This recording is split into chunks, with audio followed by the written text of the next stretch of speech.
The AFL should give new teams, any new team that we get, whether it's a Tassie team or whatever, an NHL style expansion draft.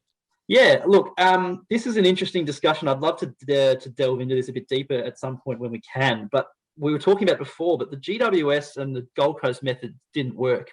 Throwing draft picks at them and a couple of old gnarly veterans thrown in there for a season or two. Pierce Hanleys. It did not work. Luke Power. It didn't work. And the way to fix it, and this is going to get a lot of controversy because I know that AFL is not as rich as some of these American codes are, but the NHL recently, the Seattle Kraken was an expansion team, and there was an expansion draft whereby they can pick any player they want from any other team to fill their roster, with the exception of the every other team is allowed to protect 1, 2, 3, I'm not exactly certain on the details, players that are untouchable. And so basically, if you look at Richmond, perhaps you might put a tag on Shai Bolton, Dustin Martin, whoever you want, right? And what are you showing me there, Jake? I'm showing you the Seattle Kraken logo. Who designed that? A 2-year-old. Anyway, so Richmond might protect 5 players, but then they can go, great, we'll take Nick Floston, and we'll take Sydney Stack, and then from Carlton we'll take this player, and then from Fremantle we'll take this player, and but Fife and Walters are protected or whatever. And that's the way you need to do it. That is the way you need to ensure that teams do not spend 10 years catching up to the rest of the competition. Let me ask you this: how many players? Because an AFL team has more players on its list than an NHL team, I imagine. Yeah, absolutely. So how many players are you protecting per club? I would say you could protect 5.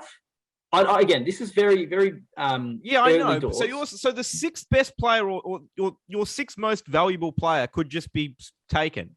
Yep. Well, taken, paid, remunerated. Maybe the contract is taken up by the new team. But what if they don't want to go?